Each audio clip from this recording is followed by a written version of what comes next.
had before them a proposition Measure L on their ballot it was a ballot measure that was proposing to eliminate the Proposition R and Measure C as they currently applied in the La Sierra area of the city of Riverside, so that a project proponent can build higher density residential development. And on the map that you're looking at right now, what was being proposed in the measure was that the La Sierra lands area would be the conservation measures that are now placed on that property by Proposition R and Measure C would be replaced by this Measure L, would have been replaced by this Measure L to allow for the development of up to 2,000 homes in that area.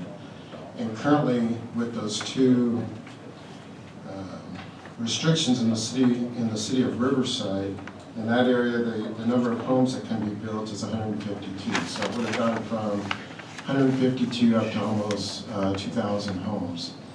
And in exchange, they were proposing that the area identified as La Sierra Hills be set aside as permanent open space, whereas right now, with those two documents that I mentioned, you'd be able to build 113 homes. A lot of that land is largely undevelopable because it's the tops of the hills, and with granite underlying the property. And with the small return that you get on the number of homes, it really wouldn't even be feasible to try to develop them anyway. So with the current restrictions, it really is a de facto open space designation on those lots. So ultimately,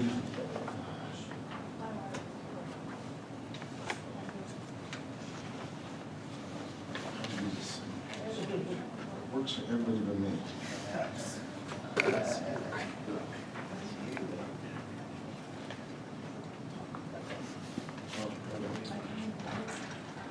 Okay, there we go. So the area in question, this shows the western portion of that area. No, excuse me, I apologize.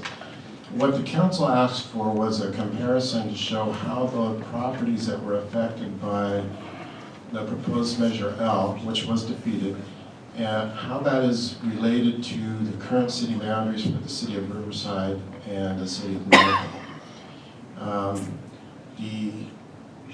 This is not really a great exhibit. The next one's better. Okay, in this exhibit, the city boundaries are hard to see. They're the red lines, but the white area is where the 2,000 homes were hoping to be built.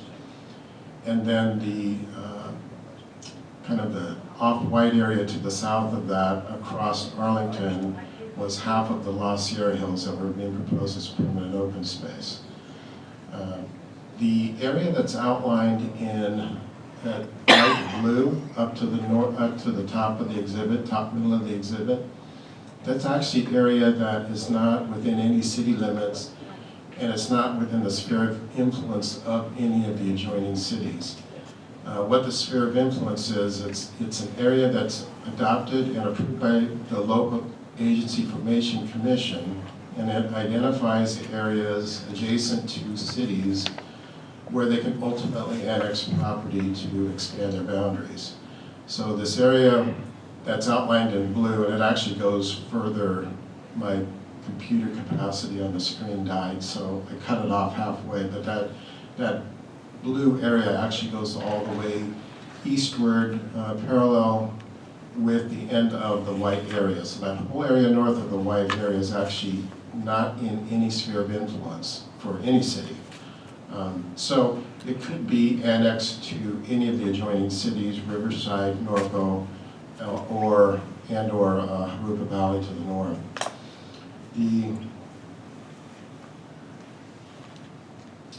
That didn't turn out.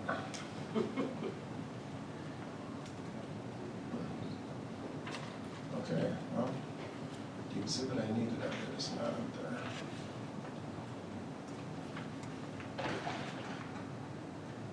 So I'll just have to explain it. There was another exhibit that showed the. Is it attached to the staff report? It is in the staff report, I apologize. The audience can't see it. If the city council will look at Exhibit E, it identifies the 3 city boundaries that are around that area that is in, Cheryl knows how to do it. Okay, so it's up on the wall now. The white area is that area that's not in the sphere of influence of any city. And all of the blue lettering is the property owners of that property. Most of that area that's not in any sphere of influence is actually already owned by public agencies. You see the state has some. A lot of it is owned by the Riverside County Recreation and Parks District. And then there's a chunk of it owned by the city of Riverside. And then there, right next to the city of Norco boundaries, there's a corporation, Hard Corporation, and I don't know who that is. And then there's some more private ownership right adjacent to the city, between the Hard Corporation property and the city, Norco City boundaries. Other than those 2 property owners, everything else is already owned by a public agency.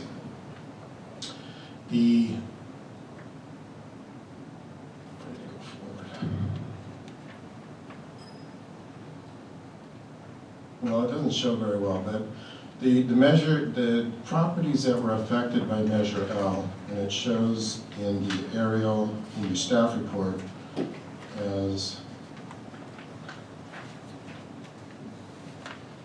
it's this one.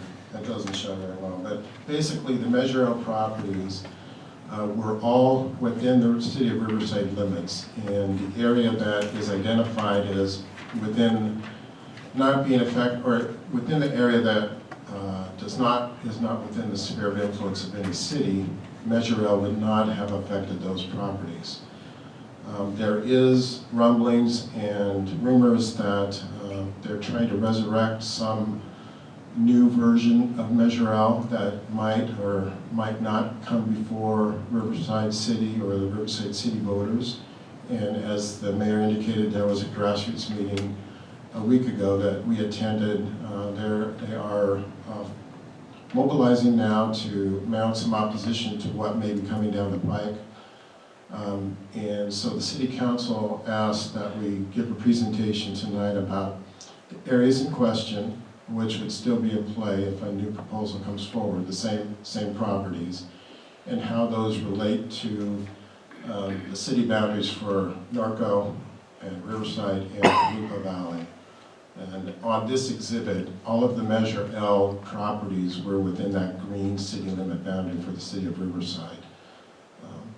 So with that, I'll conclude my presentation and answer any questions and take direction from City Council on how you would like to proceed. So the Santa Ana Valley Irrigation Company also is also part of that? No, if you look at this exhibit, there's to the right on this exhibit of that Santa Ana Valley Irrigation Company, there's some properties that are owned by the Riverside County Recreation and Parks District. The area where the 2,000 homes was being proposed is just to the east of that.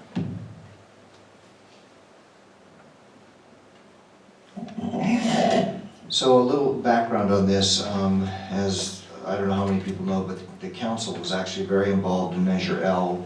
We went to a meeting last week. Ted's been to meetings. I've been to a lot of meetings.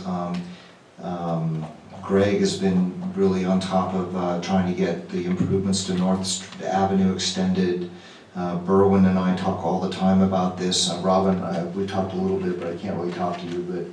But this is something that would be the proposal. What happened is I heard that the 2 leading proponents, Virginia Blumenthal and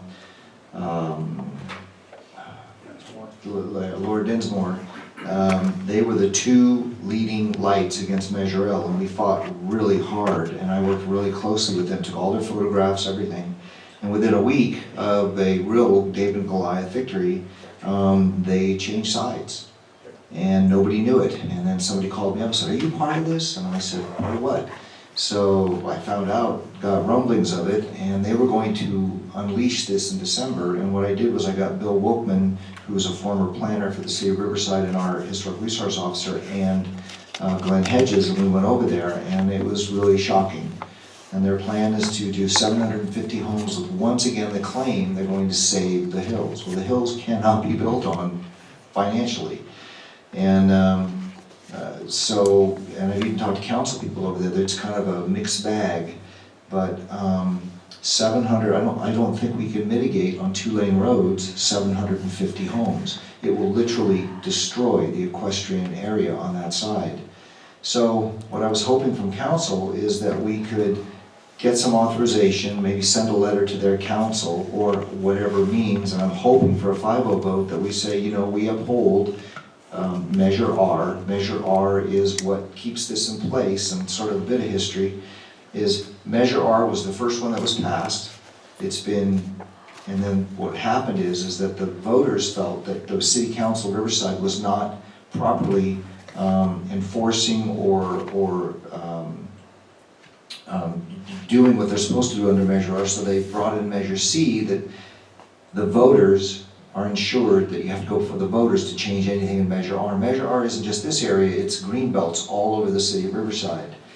And so anyway, I'd like for us to move forward on a couple of things. One, to send a letter and to be appropriate to their city council that says we really hope that we really support Measure R as it cannot be mitigated. And C, there was a vote of the people. I think there's been 7 votes. And then the other thing I'd like is that in sort of Greg's area is that we really do look at mitigation on North Avenue up to Arlington. I thought maybe about even annexing some land, but I don't know how possible that really is given the layout.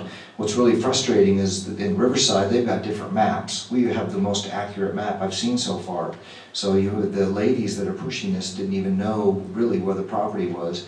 And then the other thing, just to bring some publicity to this, I'd love to be able to do, I know we can't be a sister city, but to do a ceremonial photo op for the newspaper, to do a sort of, the equestrian communities come together and we kind of cut a ribbon or something. We do something that says we stand together, because I know John Bernard, they have area council people. John Bernard has now come out very strongly against what's been proposed. And so maybe somehow we could just do something where because we ride there, they ride here, and do something like that. So anyway, that's kind of what my thought was. Does council have any suggestions or motions or authorizations or ideas? Yes, so I had one thing, I apologize, you reminded me, there is a resolution attached that if adopted, it's a statement from the city council that to the city council of Riverside, that you do support the maintenance of Proposition R and Measure C to maintain the rural character of Los Hills. Great. Kevin, all I was going to say was that certainly support the resolution and support you in all the work that you're putting forward to it. And I have spoke to Andy on the status of where we are with that report, and I just want to, we shouldn't have it as part of this resolution, but once again, that the direction from council was innovative traffic calming in that California North Crestview area as a gateway entrance to our city. So, and that's forthcoming. So I certainly support your resolution. Ted? Yeah, I also support this resolution, but I would like to add, this is from the city of Riverside, their own open space and conservation element that they put together that was dated 2012. They specifically talk about the Riverside will work to preserve, protect its existing resources, capture new resources. The city will expand the number of natural open space areas, and they actually list the La Sierra, Norco Hills areas. They want to create a Riverside green belt will protect it as a buffer between urban and rural land use. They specifically address I'll give you the Steve, so you don't have to write so much. The Santa Ana River, the arroyos, and other open space for wildlife corridors and movement throughout the region. This is in this isn't Riverside County, this is the city of Riverside's. And they include the important watershed from the Santa Ana River, and they also speak about Hidden Valley, the area down there, the Hidden Valley Wildlife Refuge, continued protection of the Santa Ana River corridor, and this is the catch on this thing, preserve and expand open space along the Santa Ana River to protect water quality, riparian habitat, and recreational uses. And they want to partner with other jurisdictions to enhance the Santa Ana River thing. So I think we ought to use some of their own material. Well, that's where I got, to enhance, that's where I actually got the idea. We can't do a sister city, No, but we but if we could come together, put on cowboy hats and say, hey, let's protect open space. But this is their documentation, and I think we ought to use it back and say, this is what your city recommended, Love it. and this is out of the Riverside General Plan for until 2025, so this is what they're needing. And I don't have a problem if that area of the county, if we can put that in our sphere of influence, but I think that's another step to have. I'd love to do that. I mean, I would love to find a way if we could get more land to ensure more open space, because it's large lots to trails to open space, and, you know. And I said, especially between the area where Hidden Valley, entrance to Hidden Valley, and the open field across from Crestlawn's. Robin? Mr. Mayor, I move to approve resolution number 2016-03.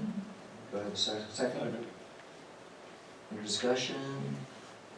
Newton, Yes. Hoffman, Yes. Hammond, Yes. Grunmeyer, Yes. Bash, Yes. motion passes. Okay, moving on to the last item of the evening.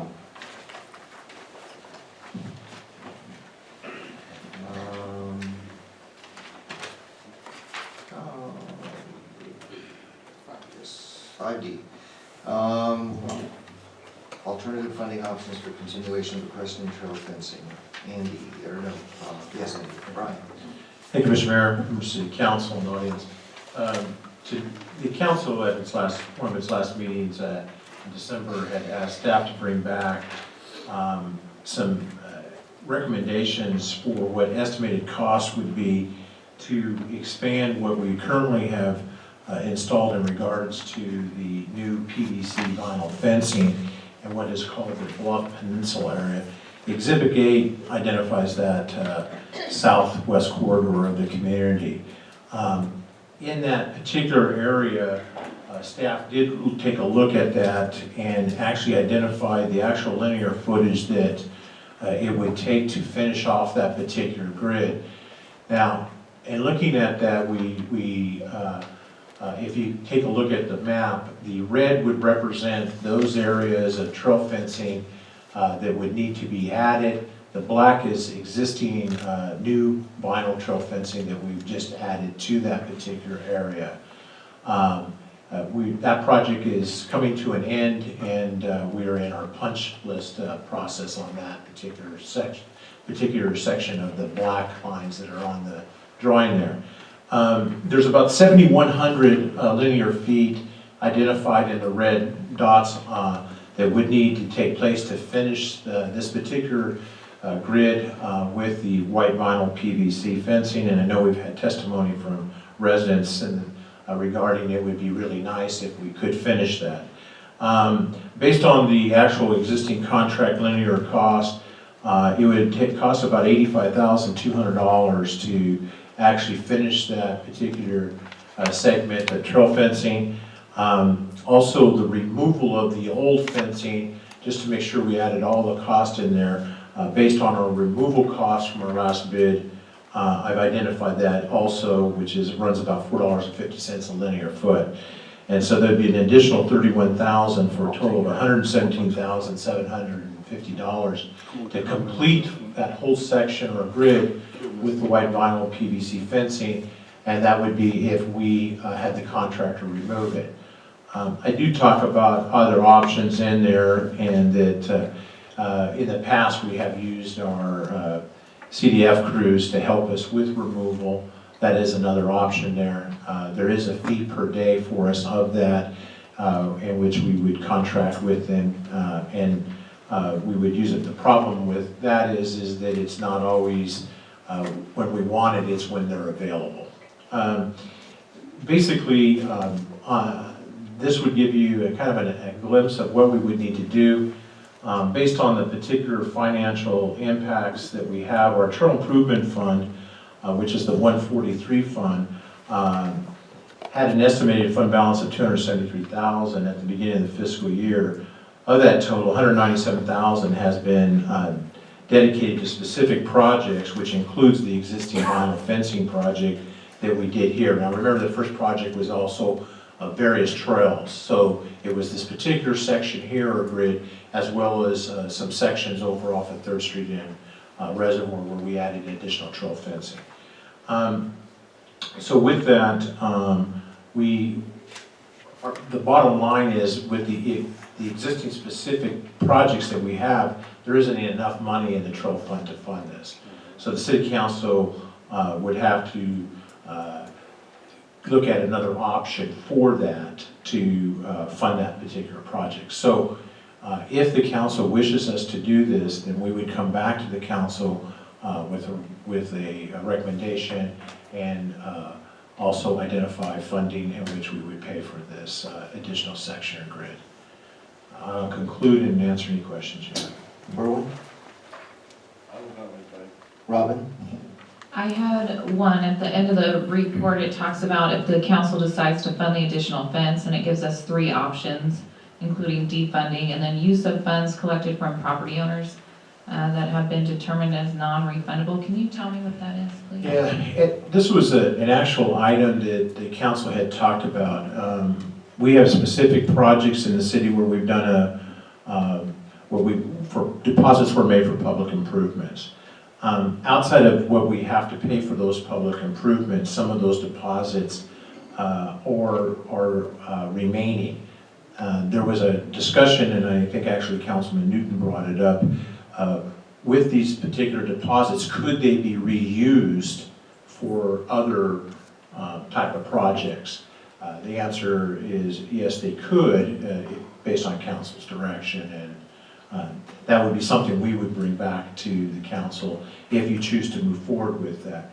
The other third option, obviously, is the general fund, available fund balances, where the balance of this would have to come from. So, and I'm just not a proponent of defunding anything, although I list it as an object, but we don't have very much money in that fund to begin with. Right. So. Thank you. Ted? Yeah, Brian, the number 2 on that, that's in lieu of funds, right? That's what we used to call it, in lieu of? Yes. Okay, I just want to make apples and apples. When you come back, could you, your costs, I know you put, those are CDC crews in there for the cost. Could you give us a cost when you bring this I back? can give you an estimate based on, we have a pretty good idea what it takes per day to do, how many linear feet I can do a day. So we could probably come close with a pretty good estimate. Our cost is about $220, I believe, per day is what the, if we were to use CDF crews. I'm talking about your sheriff's work labor costs. Oh. Because they did the bulk of the removal up Yeah. there, and I think that would have been cheaper than, I don't know if it's cheaper or not. If you just give us, when you bring it back, if you can give us that Sure. option on that, I'd appreciate that. Great.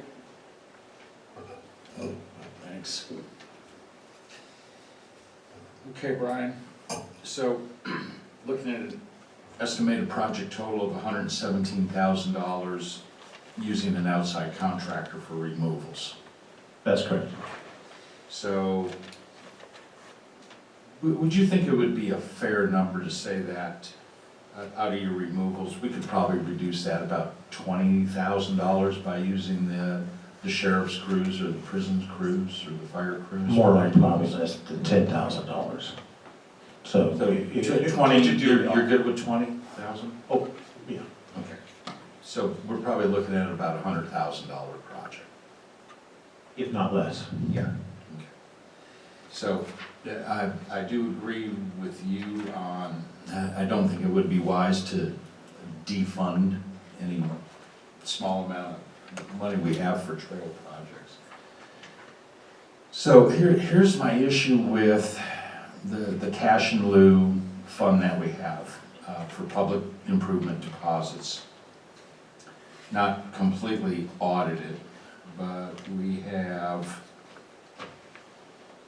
about $212,000 non-refundable that could be transferred to a street fund.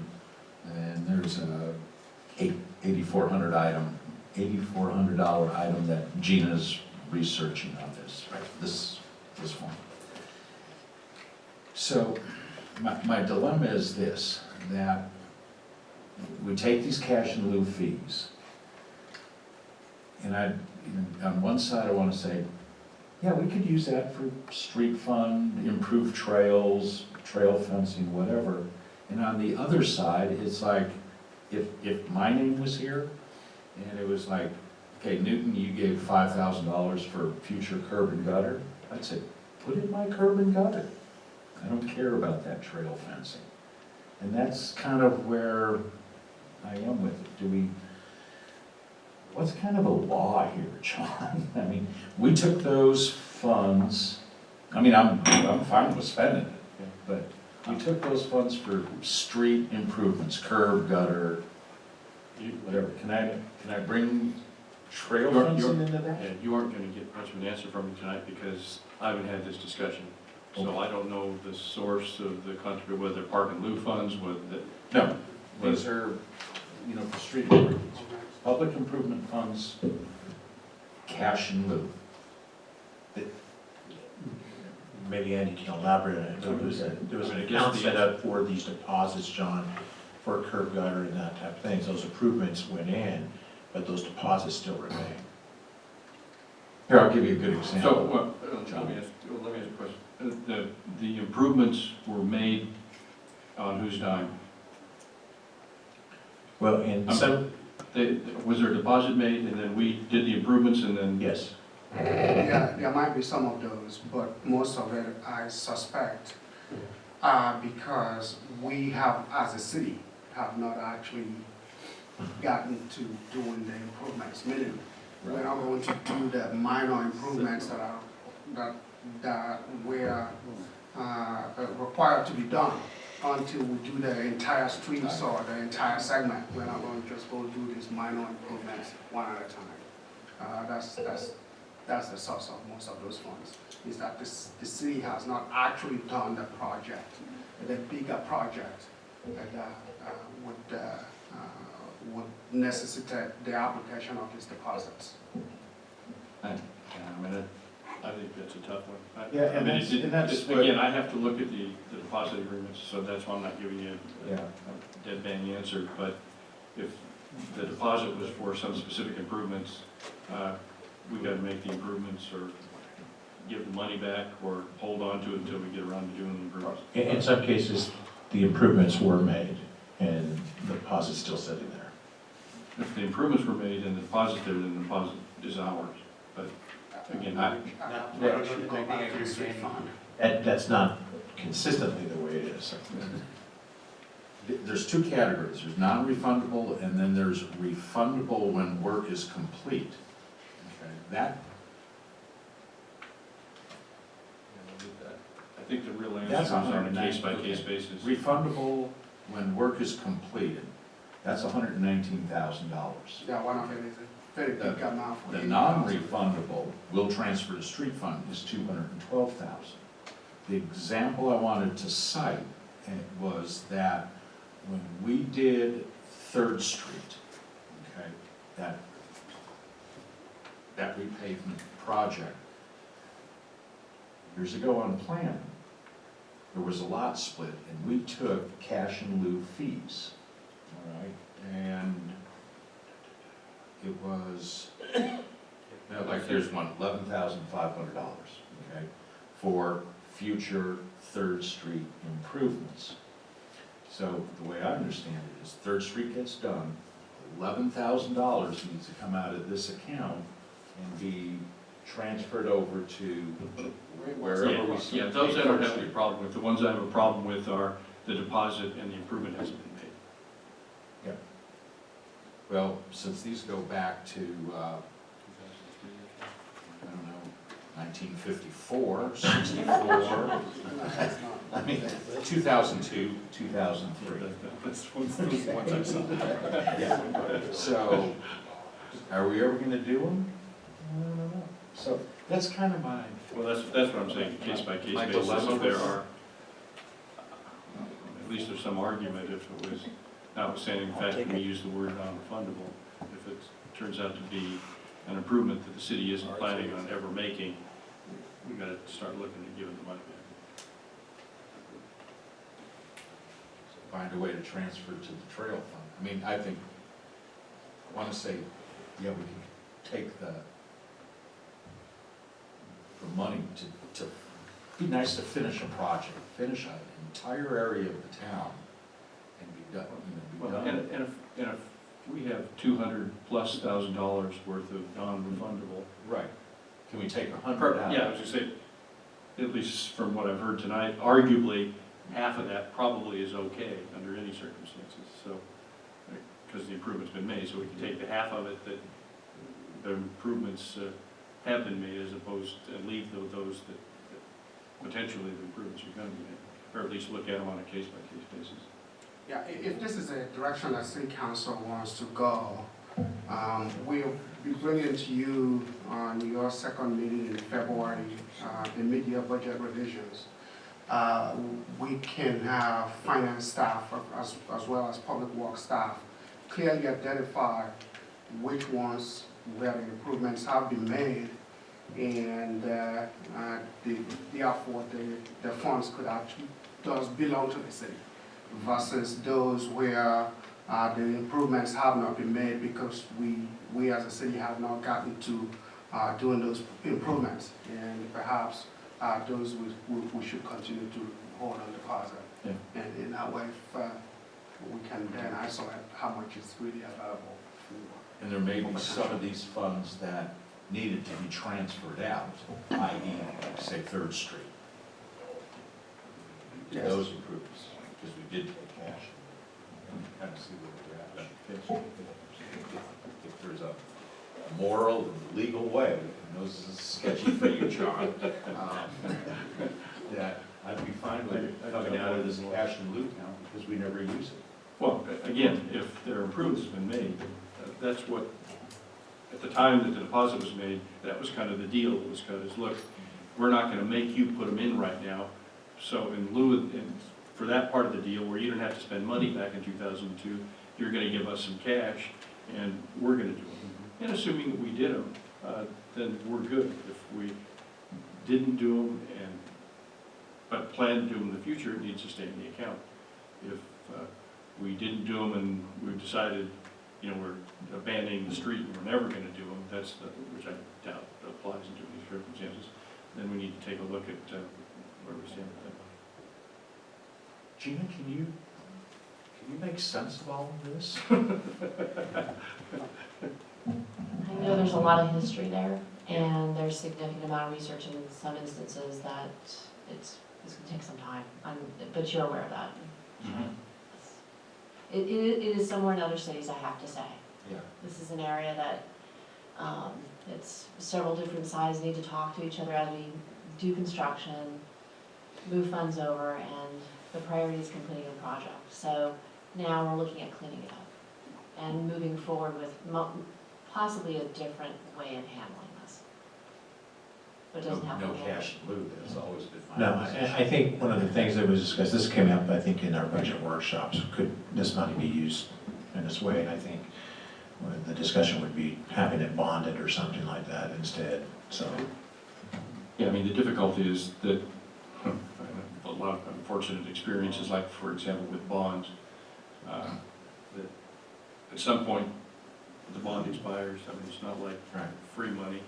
The problem with cash in lieu is that more often than not, aren't having this discussion, it's the opposite discussion. What we anticipated was going to cost $10,000 is actually going to cost $20,000, and we got no way to get it out of the home. On the other, so that the alternative is have them put it in, but we all know that when streets get developed little by little, that putting in a little bit of curb be better than sidewalk doesn't make any sense. That's very difficult. And Berwin may remember this, that Jimmy with J&H Towing, Yeah. you know, that where Town and Country, that development is on Hamner, it stopped right at his PL. But I remember Jimmy telling me that years ago, you know, he brought a check into Jim Daniels for, I don't know, $12,000-15,000. 17,000. Yeah, 17. 15 years, Yeah, 15 years. and they were gonna What? charge him, they were gonna charge him again to go do it. Yeah.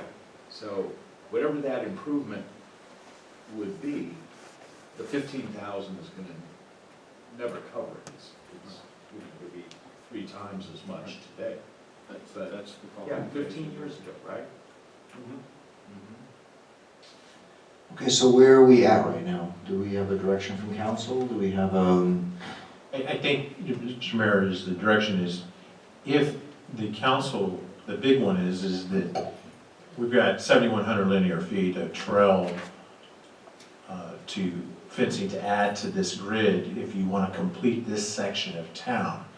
So what staff would need from you is direction to say, yes, that's what we want to do.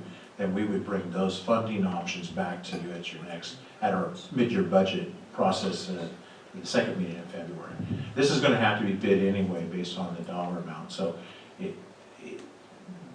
that's where we need our clear direction. What does the council want us to do? I guess for me, just really briefly, I really want to finish this project, and at the same time, I very much, in talking with Andy this morning, I'd kind of like to redefine our direction as a city and see where we're going. And Andy had talked about maybe doing a workshop where we really talk about our direction and the things that are important. I mean, when I drive down 4th Street and go into sort of old Norco, the fencing's down there.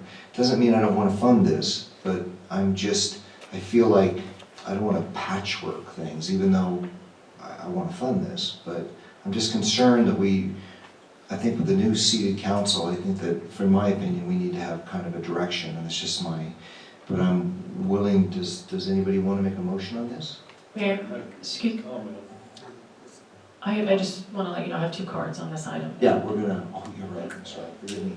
Let's open a public session. You're right, thank you. Mike Thompson. Hi, Mike. Good evening, council. Hi.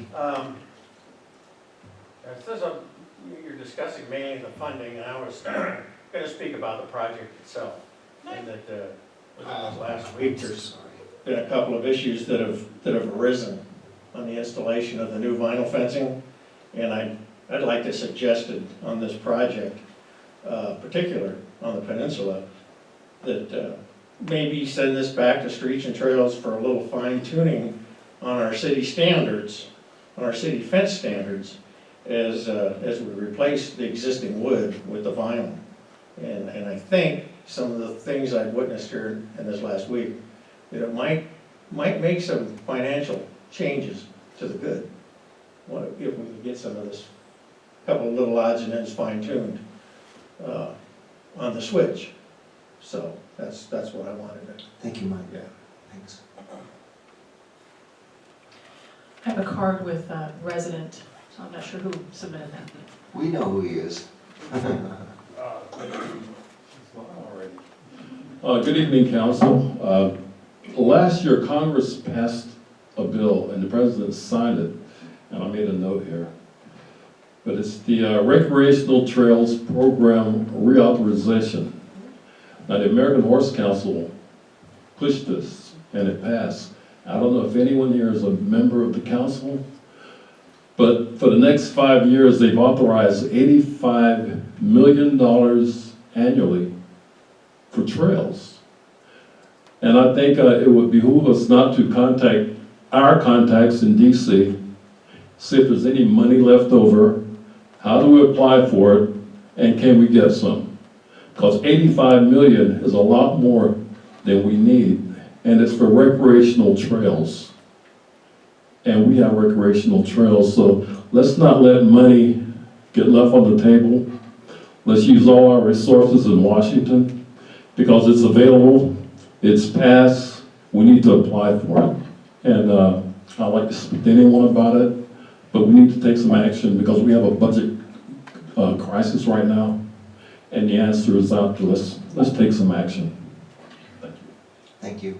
Okay. And I'm familiar with that particular grant, I can help talk to them about it. Yeah, actually, it's interesting, because that's part of why we are putting trails. It was because of that we're trying to put the trails under Park and Rec. Berwin and I went up to Sacramento and learned a whole bunch about trails, and that's why, again, in fact, it's not really official yet, but to move all the trails underneath Parks and Rec, there's a bunch of funding sources. So, any direction? Mr. Mayor, Yes. I don't have any problem completing this project over there, but I don't want to I don't want to do this defunding on the existing trail projects, because I know some of those projects have been in the works for years. And I don't think it would be fair to the area to just tell them, well, we're going to finish that side over there and not do yours because we don't have the money. If we can do the money switch like you're talking, I don't have a problem with doing that and completing that area over there and make it all look the same.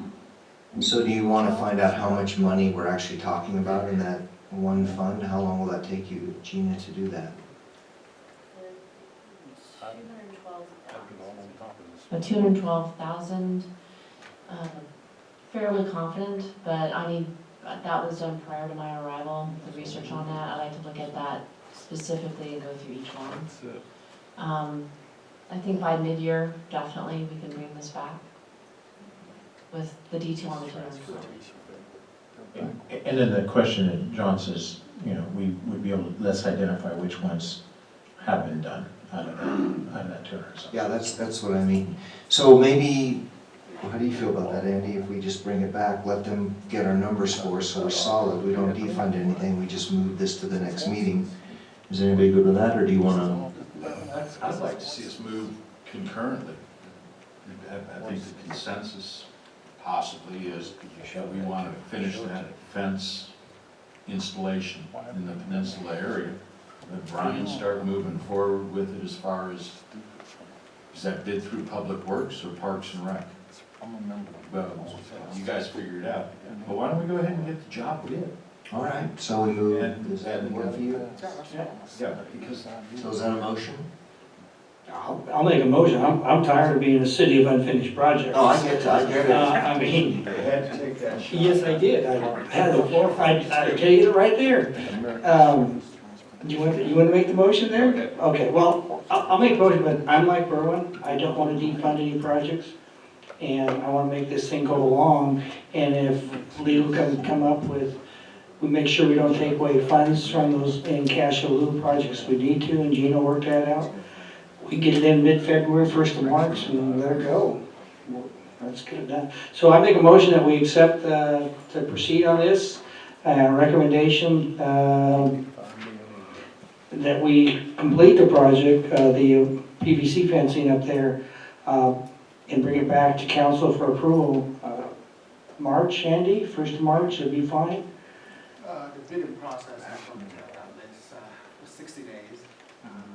Yeah, we need to put all the specs and stuff together, which a lot of the we've already are pretty well put in, but we're gonna need to get that out, then we have to advertise it. We have 21 days minimum on that, so it's, yeah, we're probably lucky if we get back somewhere in March or April. I'll give you easy, first week in April, then it's coming back. Okay? What kind of labor?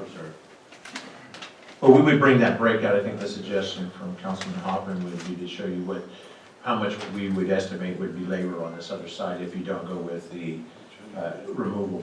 Okay. We'll list that in the bid just so we have a number, but Great. we can add alternate. I was gonna ask Ted if he would, in his motion, since you're all doing this all concurrently, bring in your Streets and Trails Commission as Commissioner Thompson suggested. Yeah, I agree So with that. you have those standards with your bid package.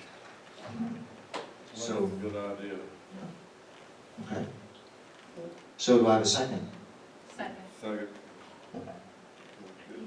Newton, Yes. Hoffman, Hannah, Yes. Grunmeyer, Yes. Bash, Yes. motion passes. concludes this evening's meeting. We are adjourned. Oh, you got comments? Oh, shoot, I'm sorry. I got something I want to complain about. All right, we're gonna reopen this. Sorry, I'm sorry. You should read his agenda.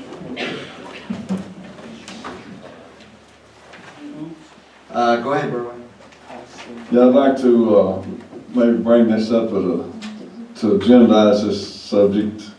It's kind of a pain in the neck, and it's a damn sure an eyesore, is that, I know the public works guys and parks guys are picking up old furniture and stuff off of the trails, the right of way, as fast as they can, and I pick up, or I call waste management or text them about it, but I think it's time that, we might talk about an ordinance to fine these people for setting it out.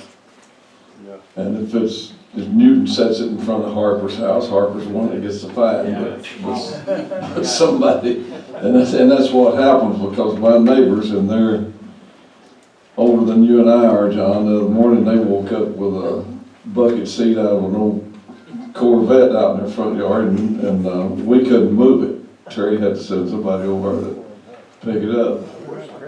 No, it was already trashed, but, no, I think we ought to do that, talk about it, to start finding people for setting that junk out there. It's like there's a toilet's been sitting out there for 2 days, no, since yesterday afternoon, over on 7th Street. What color? We won't picture the decor. Is that all, Berwin? That's all, thank you. John, just Well, sort we of, gotta talk- if I could ask the city attorney a question on that. Doesn't this come under our current code with respect to code violation? Oh, sure. So why, I'm not sure why we need to institute another. I mean, I think Berwin was just saying make it more specific, but the difficulty Berwin hit on it is finding who's responsible. I mean, it's like somebody dumps something out of the back of their pickup truck and driving along. Finding somebody's a great idea, but you gotta figure out who was driving the pickup truck. The mattresses you could do a DNA on. but- I'm not going there. So it's just a matter of enforcement of what we have through code enforcement, if we can find it. Yeah, I mean, that's just- responsible. So I guess maybe that then if maybe the simpler solution rather than agendizing it is just that you've kind of told staff, let's take a look at this and try and go after those people that are doing it if we can catch them. Well, I know the public works guys, they've been good about stopping and picking it up. It took change in the department before that started happening, but,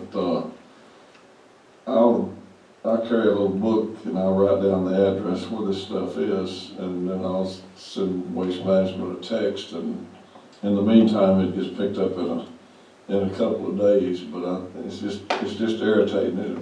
And we can start issuing administrative citations. And so Andy, do we just let code enforcement know about it, or? Yeah, if we know who to cite, I think that's it. Well, if it's set in front of their house. Yeah, So- Or in front of somebody's house. yeah, we can try Yeah. that.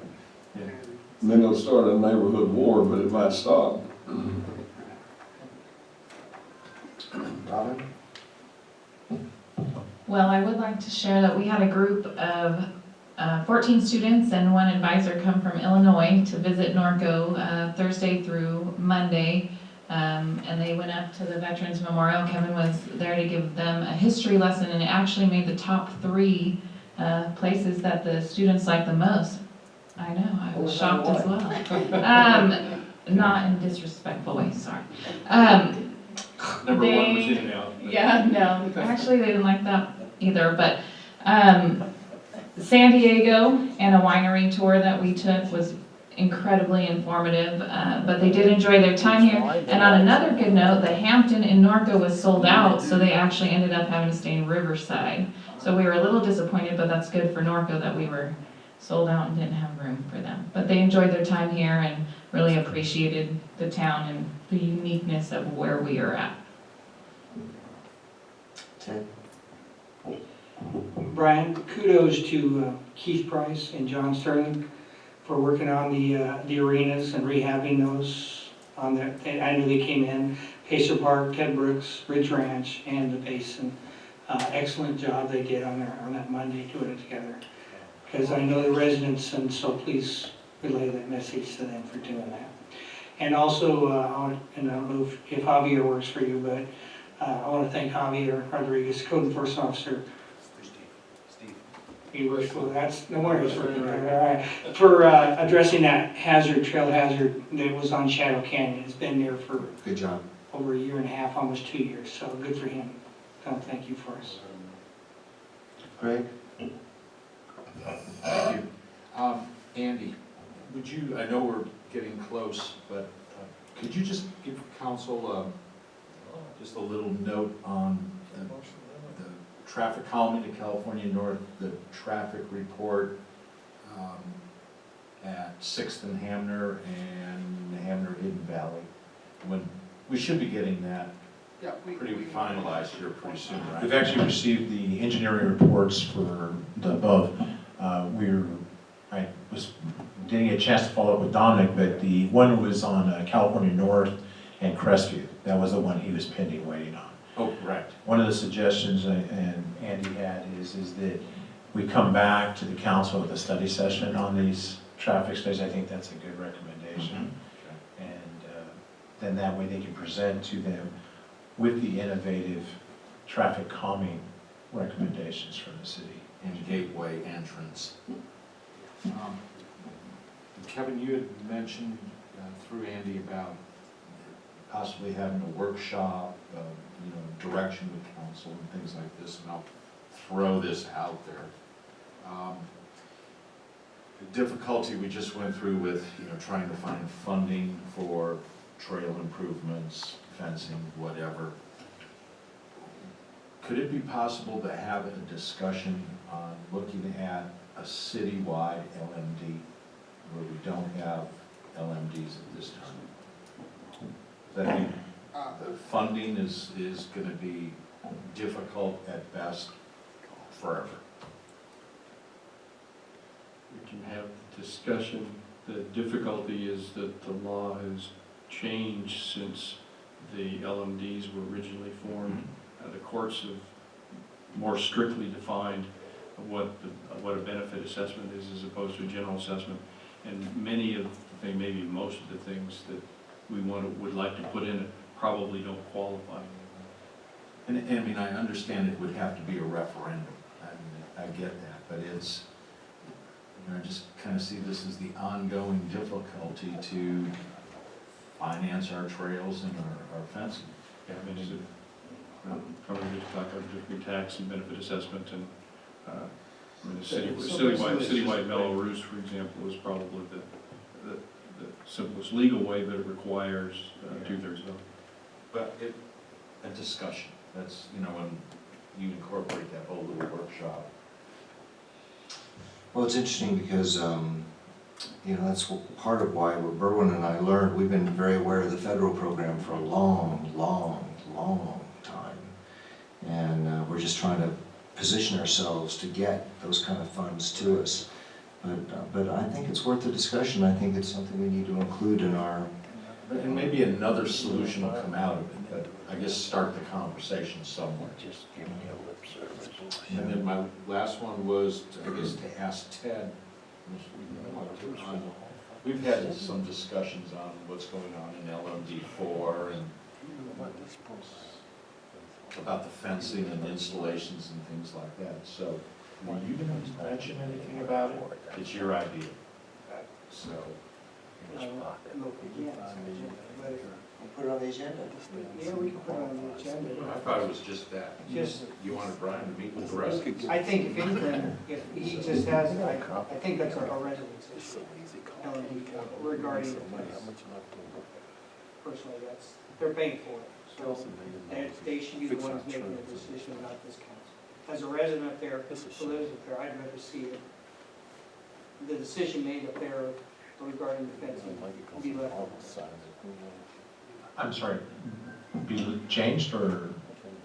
No, what's going on? There's Okay. some discussion there before anything changes or anything like that. because it's their money. I mean, it's our money as a resident. It's- I guess instead of council, our discussion was instead of council getting all the heartburn and the headaches, let the residents work it out with you. Be happy. That's all I have. All right. So, anything else, Greg? No, thank you. Just put this little, please try to get to the Mardi Gras for the Lake Norconian Club Foundation on February 13th. And then also the film festival, we have Burt Ward and the Batmobile, it's 50th anniversary of the Batman television series, so we're showing the Batman movie. We're showing, we did find the film, the bank robbery, we've got that, that'll be, and then Top Speed, which was filmed at the Norconia in 1930. And then that night, Corona-born Michael Parks, then King Bronson, the old television series, he's receiving the first Lifetime Achievement Award, and he'll be there, and so we're real excited about that. And all the money goes to the students' immediate needs, AP tests, they need a glove, they need shoes. I mean, we've even had to buy sundries for kids, they just can't afford stuff. So anyway, it's a good cause, and February 13th, all day, very expensive, $3 a movie or $10 for the whole day. And we're very lucky because I think we just got $5,000 from John Tavoloni, who was so good to us. Anyway, anything else? Can I close the meeting? All right, it's adjourned.